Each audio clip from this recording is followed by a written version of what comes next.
Yeah, so let me move this away.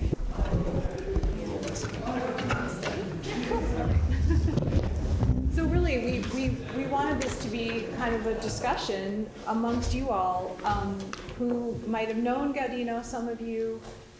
If you didn't, you were, some of you, I think, students of his legacy and his teaching and his type of pedagogy. And so we thought it might be interesting to just have a brief conversation about this play, what you heard, if things resonated for you, if there were things that you remembered learning from him while you were a student. This is, you know, as I mentioned, based on the Machiavelli's, not the Prince, although there's a lot of the Prince in here, I think, for those of you who know that treatise. But the quotes at the beginning are from, as I mentioned, the discourses on Livy, and in that treatise, Machiavelli defends Romulus's fratricide as necessary. Oh, stay up on the stage with me. Yeah, stay up. We might have questions for our actor. So I should say, Erica Turpening-Romeo is a wonderful colleague of mine and a director and an actor, a much better director than me, who has agreed to, and a fellow colleague right now, a faculty member. So. It's a pleasure. Thanks for having me. So thanks for coming, everyone. So yeah, this whole notion that Machiavelli defends Romulus's fratricide as necessary for creating a strong republic, arguing that violence for these beneficent purposes is excusable and the result is good. And I think that, you know, it seems to me that Gaudino is really questioning that. And some of the questions that I just have about it that come up for me is, you know, can one be absolved of blame for violence when the result is the creation of a city and an empire? Does the end justify the means? Did Romulus kill Remus out of love for his wife? That one never occurred to me. I know there was a lot about birds and vultures and them fighting about where the city should go. I never heard the take that Romulus had been with Remus's wife. So that was kind of an interesting idea. I mean, it's a myth, so, you know. But so I'm just bringing that into the conversation and bringing that into the room. But it feels to me like the play still resonates with important questions for us today. And I think it's a testament to Gaudino that he was writing in a way that continued to ask pertinent questions that were not just specific to his own moment in time, but that really resonate over the decades. You know, I have some questions about his women and those characterizations. Just, you know, but you know, I realized that wasn't really the work of this piece. So I'm interested in what you all think, and as you know, as people who in some cases knew him and worked with him, what you thought of this piece, any observations, questions, things that came up for you. The floor is yours. Don't be shy. I'll just kick it off. Yeah, Ellen, too.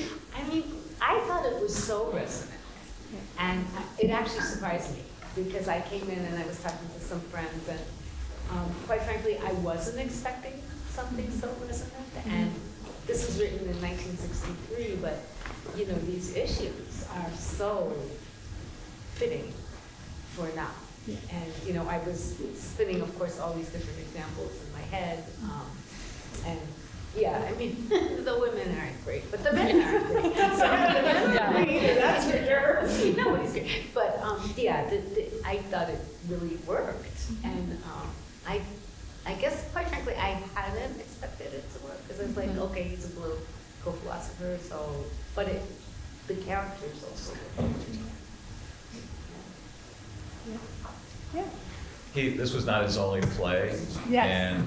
and I've read all his plays, and if you read them, Gaudino's power was less in his writing than his interaction with people, one-on-one, regardless of who they were. So he didn't favor writing in a way, but what I found interesting, having read this play, didn't read as well as it was performed. And so the acting really brought out a lot, I thought, and that particularly the lead, Romulus. But that also, it's hard to sit here and not hear the echoes of today in much of what was being discussed. And so that was very powerful as well in terms of the role of power and in terms of pitting people against each other and how one manipulates peace. Absolutely. Yeah. Yeah. Do you know how many plays he wrote? Because I know there was the JFK one. I don't know about JK. There's one called Androcles. There's the assassin. Well, the assassin, yeah. Oh, Androcles. right. This one. Yeah. I don't know if there was a fourth one or not. John Rensenbrink, who was here, did his PhD with Gaudino in Chicago, taught here, and went to Bowdoin, acted in one of these plays when it was first produced. Didn't get a big audience, he said.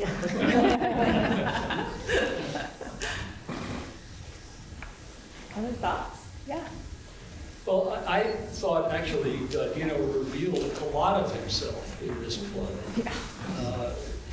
One of his teaching methods involved a certain suppression of himself. But I think here he was very dramatic, because it's a play, about politics, about the ambiguities, about the unpleasant choices, about the transient alliances. Everything is shifting, nothing is uncertain, there's a great deal of ambivalence on everybody's part. It's not pretty, and it's hard to see where in this world, in the world of the play, there is room for thoroughgoing idealism, if you want to put it that way. But I think it was a point that he really ultimately was trying to make to Williams students through experiential education, which is, when he was teaching students who had grown up in worlds and environments in which the institutions that they interacted with basically had them at the center. They were institutions, whether it was family, schools, or teams, whatever it was, which had their well-being as their aim. And I think what he wanted to get across through experiential education is that out in the world, that isn't the way it is. There are institutions that have their own imperatives, their own histories, their own ambivalent moral status. And that's what he wanted. He thought that Williams students of that era could not fundamentally understand politics because they could not understand. They had to come to understand, but did not, that there is this world of institutions that have their own goals. The students' well-being was not the center of it. And so he reveals a lot, it seems to me, here about just what he called the hard flooring of politics. It isn't pleasant, and it isn't easy, and it isn't certain, and it certainly is not permanent. It's a world of transience and a world of ambivalence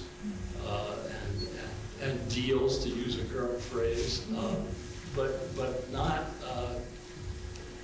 abstraction. It's very much thinking about interests and alliances and power and how to make it work. We may agree or not with Romulus, but he had a vision of how we wanted it to work.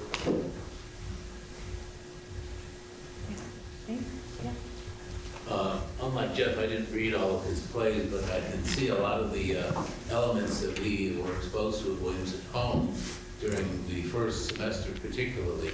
And it's almost like, this is Bob Gaudino writing. I mean, he's a political philosopher, came out of Chicago, very regimented and disciplined analysis was what he did for a living. And he tried to bring those techniques to bear in the classroom too, referring to us by our surnames and then questioning us. And some of the themes are universal, and that's why they resonate with us today. What is the conditions in the justification for authority in the public realm? What begets power? What are the conditions of maintaining power? The way of dealing with different factions, and the interrelationship of the personal versus the state. And I could just see him, this is just another way of communicating his analysis. It was almost like he was sitting there saying, well, this is important, and so I'll use this dialogue. It's almost like he was writing a class that he hoped his students would be able to articulate with this kind of dialogue. So to me, it was just another lesson in his teaching methodology. It's great. I mean, I feel like we got a little lesson from him, which was nice. Yeah, James. I found the speaking parts of Romulus reminded me of how Gaudino kind of both venerated and had to somewhat excuse someone that he admired in spite of all of his warts, and that was Plato. I mean, Plato was somebody who accepted slavery. I'm sure his position on women was worse than Gaudino's. And, but the fact is that Gaudino really wanted to have effective and just public policy. And so some of what Romulus was talking about was, of course, the name of the play, but well, let's make this city great, the polis. Let's make this something that survives and that we can be proud of. And of course, the chorus was quibbling, but I kind of thought of that in the way that Plato provided, maybe in the allegory of the cave in the Republic, that provided a light that led to public policy for Bob Gaudino, even out of this chorus of dissent.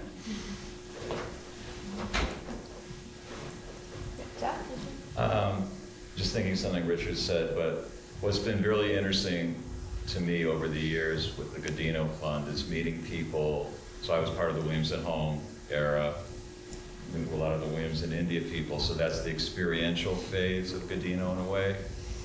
And then, but there were so many people who are here as well who were just only in the classroom. And so the experiences were somewhat different. And yet in this play, which I was thinking about as you were talking, Richard, is that you hear some of the remarks about elites versus the people. You hear the remarks about poetry and writing, and is it really out of touch with what's important? And I think one of the reasons he started Williams in India and then did Williams at Home was that the student body here in the 60s, he felt, was largely very much isolated, very much in a bubble, elite, white, male, upper middle class students. And I think one of the reasons he focused on the homestay experience as being important to his experiential educating, which is what I try to do in Portland when I did the refugee program, is when you put a student in somebody else's home, it flips the power dynamic. Students coming here are used to they've been successful their whole careers, getting into here and in control. If you're in somebody else's home, you can't be like that. And Gaudino, I think, delighted in putting people in those uncomfortable situations. And that forced them to be a little more aware of who and what they were. And on somebody else's terms, not their own. Yeah, and Laura, yes, and then Ellen. So I didn't go on any programs, but I did have them for 2 classes. And what I most remember about those classes felt a lot like this play in its messiness. So there's that whole part of it, the political theory and what makes a good place, but beneath all of that, he was so quiet in class, really. But the students, all my classmates, were so very vivid, and we were so messy in the way that we talked about what we read and the different feelings that we had about what we read. And it feels like, the at home versus out in the public, or seeing, when you think about Rome as this amazing city-state that was founded, but what a mess it is. Find what's behind the scenes. And I feel as though he was always trying to get you to see that in other people and in yourself, what's behind the scenes. It wasn't just about the head, but it was about also all of those messy feelings. Yeah, I just want to take it back to the messiness thing, because I think also, once something's out there, I mean, we can say we're somewhat interpreting it in Gaudino, right? But they say once something's out there, you lose control, right? The author loses control, and it's totally fine for people to look at it and they see something else. Yeah. And so, for instance, when I'm seeing this, I'm seeing the violence, he kills his own brother, of creating a state. Well, we live in a world of nationalism, which is extremely violent. Often nation states are started with great idealism, like Romulus has, but the results are not very good. And you also see the internal divisions, and it's not going to end, right? Empires don't. So, I mean, I think it's fine to see that, because within these characters, I see a resonance of these are long-lasting themes, and I think it's fine to do that, is what I'm saying, because I think, it is, we see Gaudino in it, but it's also now his gift to us, and it's away from him, and there's things that we can take from him. Next stop, Broadway. Turn it on Broadway. Found her on Broadway. Yeah, sort of to build off of what Ellen just said, I think it's really interesting that it's a play, right? Like, when you emailed us, Gaudino wrote a play, and this is going to be something, like, we could do a reading of it at the 50th. I'm just sort of being, that's not a part of his work that I was familiar with, right? And I think that it's an interesting choice to write a play as opposed to an essay, or even if you want to narrativize it, like a short story. Yeah. Because I think that you sort of see it embodied in a way that is a different experience. And obviously we are reading it through our lens of Gaudino, but I'd be curious to sort of just see it in the world, what would people's reactions to it be? Yeah, for sure. I think in this, Randall's book, Uncomfortable Learning, you could experience it outside of the classroom, like my brother did in India. But there were two elements of uncomfortableness for us in the classroom, because he was always having you question your assumptions. So the Socratic method always meant that you would say something and he'd ask you why. And you'd say something and he'd ask you why. And that was very uncomfortable, because he wasn't telling you something, he was asking you something, and sometimes he'd ask me a question, I had no idea what the answer would be. The second part of the uncomfortable learning was he was dying when he was in the last year of his life. So I graduated in 75, I think he died in 75. He was the only professor that I ever had where there was a profound physical deterioration. And he betrayed no aspects of that. He was completely normal, asking questions, but you could see him getting sicker and sicker, whether he was in his walk or whatever. So that was uncomfortable, but it was also very profound. And as I've written about and said elsewhere, he's the only professor I come back, other than Thomas Samuels, who I go to his gravesite. I was telling you that earlier, Palmer. And I go there every time I come back here. And it's an unusual gravesite. So I think the whole profoundness of the uncomfortableness and what I learned from him, I then take to his gravesite, and the conversation and reflection still continues. Really lovely. Yeah, Kevin O'Rourke, who played Camillus, was also his student in the last semester, his last class that he taught. He didn't get a chance to share that, so he spoke of that experience, Yeah. of the sadness of seeing him in his demise. Yeah, Ramon. Yeah, I was wondering what he did with the play. I mean, we performed it here, but what did he do with it during his lifetime? I don't know. So truth be told, what did he do with it? Does anybody know? What, the play? Yeah. I mean, it was performed here, I don't think anywhere else. Yeah, I don't think it went anywhere else, but it was performed here, and then there was another stage reading of it in 2014, I guess, which I didn't even know about. Yeah, I think so.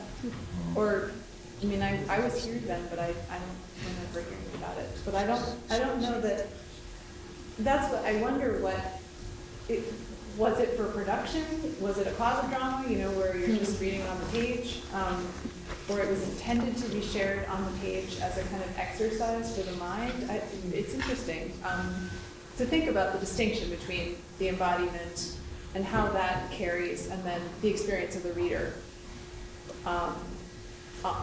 Yeah. Oh, well, this makes me think about I don't have the Gaudino context, so I'm coming to this play just as a play. But hearing some of you talk about the classroom as a place, the classroom as a sort of a body politic of its own kind of, and like, it makes sense to me. I could imagine a world in which it was written still inside of an academic context, because as we certainly know, like, it is another way to teach students, like having them in the same way that the Socratic method, you learn by having to articulate. You do learn by having to embody something, and like speak in the first person as someone else and in someone else's words. And I also felt like the experience of speaking it was really different than the experience of reading it. And I also just wanted to mention, to the question of like, what is it like to come to it without the context of knowing the author? I'm primarily a Shakespearean, and it made me think so much about Coriolanus. Like Coriolanus, it feels like that idea of not just, playing out the passions and the theory of sort of who is fit to lead and what leadership means, but also the idea of like, who's the right guy for the place? Yes. And then feeling uneasy about that. Yes. Feeling uneasy of like, well, okay, maybe this person is the right guy for the place, but does that make us feel kind of uncomfortable about the place? Mm-hmm. And not just the guy? Right. Which is sort of what I was thinking about. There's also like all these references to Greek theater too, like when Marcus says, it's not your city, it's ours. That's like straight out of Oedipus. Like that's a line that Creon says to Oedipus directly. Like it's not your city, it's ours. So that I was hearing all of these, to speak of Plato, but also of earlier Greek theater as well, and Shakespeare. There's a lot of Shakespeare in this too, which is interesting. So. Yeah, I don't know, who's been waiting? Yes. Sorry. I thought this was a really interesting play. I'm so glad I came, because when I read about it in Daily Messages, there was like no context or anything. Sorry, you're a little busy. No, I feel like it's nice. It's a nice surprise. I was like, the founder. Is it like the founder of Williams College? No, that's literally what I thought. I didn't realize it's going to be about Rome. And I took 4 years of Latin in high school, so this is bringing back a lot of like fond memories, like back in 9th grade when I was learning about Romulus and Remus, like the 7 Hills of Rome, and how they had a disagreement on like which hill they like better. They were really close. Like I was in Rome with my Latin class, and they were like, oh, they're like, no, anyways. Yeah, but I thought it was really cool, and I liked how by expanding that story into a play, it adds a lot of nuances. Like compared to like just the historical context. Oh, this happened, this killed the other one, and then it became the leader. I feel like because there's probably a lot more dynamics in human interactions and power exchanges that happen behind that. And I thought all of those are still like very much relevant today. And I feel like Rome in and of itself, like the history of Rome, is really great for Rome had this interesting, like there's the seven kings, and then there's the Republic period where it's the Senate and the councils, and then it kind of went back to having emperors. I thought, like, yeah, kind of, there's this idea, like, at the very beginning of the founder wanting, like, a state or a city for, like, the people, like the SPQR, the Senatus Populus Rei Romanus. It's like the Senate and the people of Rome. So, like, these two are both really, really important for, like, the essence of Rome. I thought, yeah, anyways, this is just a really, really interesting. Yeah, great. Yeah, Parker. By dividing it up into different voices of different characters that are speaking and encountering that on stage, it's very different from having a point of view and discussing something as a thesis and developing an idea. So in a way, it's almost like you have all of these people in a class, and they've done the reading or whatever, and they can talk back and forth. And he has the opportunity to create a classroom in which the students are having a dialogue.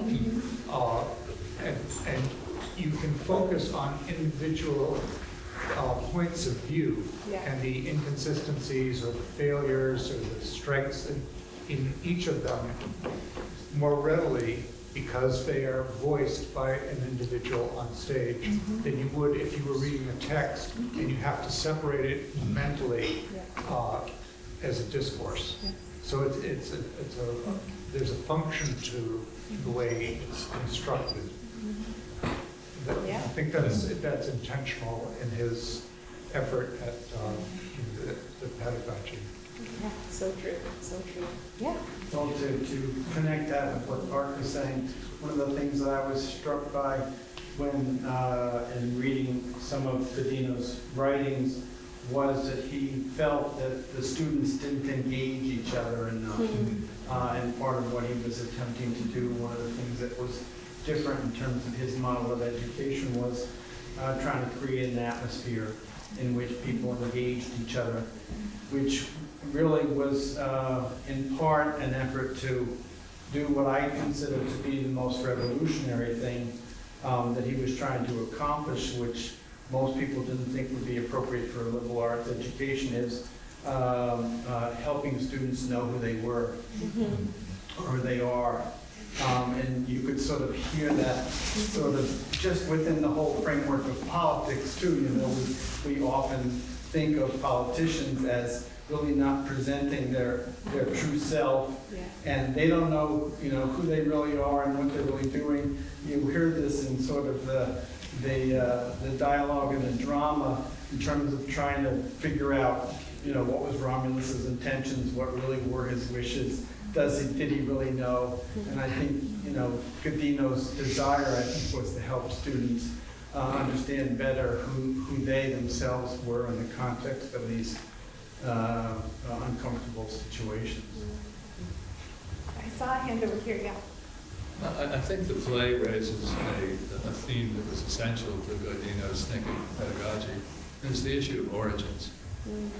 You know, when you read Plato, it's not just who's speaking, as Gaudino taught it, but it's who the person was, where they came from. When you were in class, we talked about the way, one of the most terrifying moments was when Gaudino looked at you and started asking questions, but he made you think that if you were from Atlanta, you had a different perspective than if you were from Brooklyn, if you were from New Orleans, if you were from a foreign country. And it was a sense, he said, that the beliefs that we hold to be self-evident are in fact deeply personal.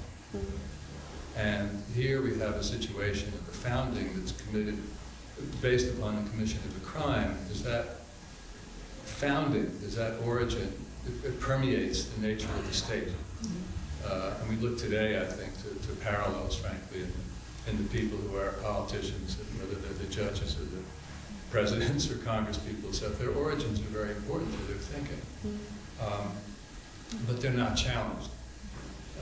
But here, you know, I think with the programs that I only had in the class, but even that was it was challenging to the core.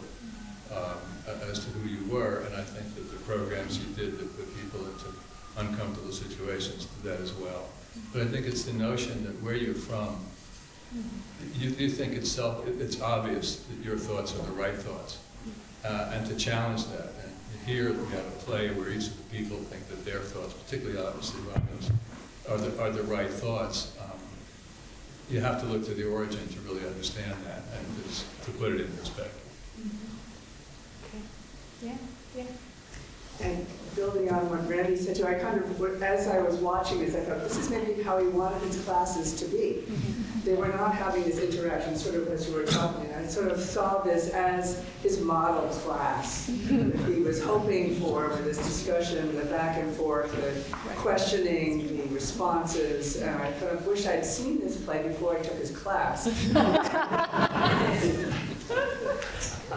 Yeah, Ken? Sure. There's something being thoroughly uneducated in any of this, but being a clinician, there's something resonant kind of about the individual psyche that I was thinking about when you spoke, because there's an approach in the family therapy field called psychodrama, where you take members of your family and you coach them, and then you play out a scene.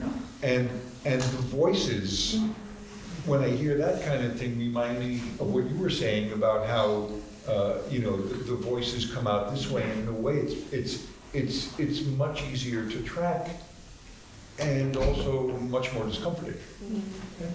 One thing that is not often mentioned is Gaudino is extremely talented as a psychoanalyst of individuals. And he had tremendous humility so that it didn't become obvious. And he held it back. But his insight to individuals was so penetrating and deep and disarming that it's amazing that didn't become who he was known for professionally. Yeah. Well, I must admit, when I was reading it, the first time I read it, I kept thinking, like every time I get to a character, I'd be like, oh, is that a side of Gaudino? Like, is that him? And is that him? Is that him? Like, is he in this? Like, I was trying to find him. No. And he's not, and yet, in a strange way, he's everything. Like, he's all the things. Like, he's embracing every point of view, so you can't pin him down, because he's articulating all of the perspectives. So I found that fascinating too. Yeah. Gaudino would not talk about himself. Generally, he always wanted to hear from others. But I had never understood why he wrote these plays until really tonight, or why he would write them. But in part, he was not somebody who would teach by lecturing, which is what you do when you write articles or books. You essentially are lecturing. So these plays were dialogue, because that's where he thrived, was dialogue and voices and interactions. But the other thing I was going to say quickly, I think they are in the Williamsiana Gaudino collection, but there was an exchange of correspondence between Gaudino and one of his former students named Jeb Magruder, who worked in the Nixon administration, got caught up in the Nixon administration scandals. And it raises the question, Gaudino talked about Magruder when we were here, to talk to him one-on-one. And part of the question was, the difficulty in speaking up to power when you were inside the tent.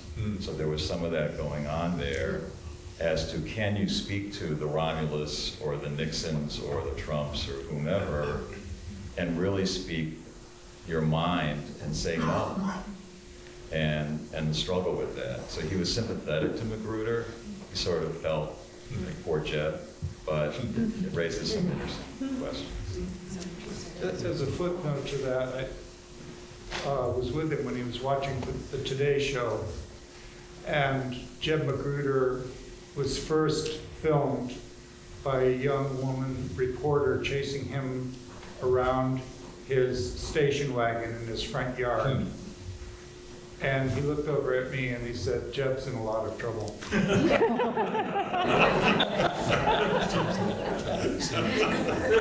right. Yeah, and a small plug for the library, if you do get a chance to pop into the library this weekend, they have made a really beautiful display in the lobby. As you come in the entry of Sawyer Library, there's a lot of coral in there, crochet coral as well, but tucked into are a number of publications of momentous things from the archives that we asked the staff of college archives to bring out. So if you get a chance, it's not in your brochures, so I just wanted to give it a plug that they have spent some time putting that display case together with some of his stuff from his archives, and there's wonderful photographs in there. I mean, if you ever do want to spend some time in his archives, I highly recommend it. It's kind of amazing what is here. So I think we might have time for one or two more, and then I do have to let staff go for this evening.